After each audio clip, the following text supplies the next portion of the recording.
Hello hello ഇടി ഞാൻ ശരിക്കും അവളെ വീട്ടിൽ പോയത്. നീയാളെ വീട്ടിൽ പോവാതിരിക്കുക ചെയ്യും. നിന്റെ പഴയ എച്ചല്ലേ നാട്ടിൽ നടക്കുന്ന കാര്യങ്ങളൊക്കെ ആണല്ലോ ഇത്.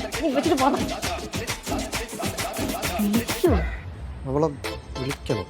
സാധാരണ എപ്പോഴും ഇങ്ങോട്ട് വിളിക്കുന്ന ആരുമില്ല. എപ്പോഴും ഞാനല്ലേ അങ്ങോട്ട് വിളിക്കുന്നു. അല്ലെങ്കിൽ വിളിക്കാല്ലേ.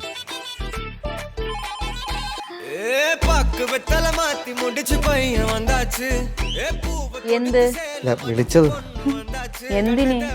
ചോറ് കഴിച്ച? കഴിക്കാം. ഇല്ല, ഞാൻ അവളെ വീട്ടിൽ പോയ. നിന്റെ എക്സ് നിന്റെ ഇഷ്ടം. വേറെ വല്ലതും ചോദിക്കാണ്ടോ? എനിക്ക് കുറച്ച് ജോലി ഉണ്ടായിരുന്നു. നിനക്ക് വല്ലതും ചെയ്യാണ്ടായി പോയി ചെയ്തിട്ടോ? എന്തോ? അല്ല, നിനക്ക് വല്ലതും ചെയ്യാണ്ടെങ്കിൽ വേറെ വല്ലതും ചോദിക്കാണ്ടോ? അല്ല, ഒന്നുമില്ല. അല്ല,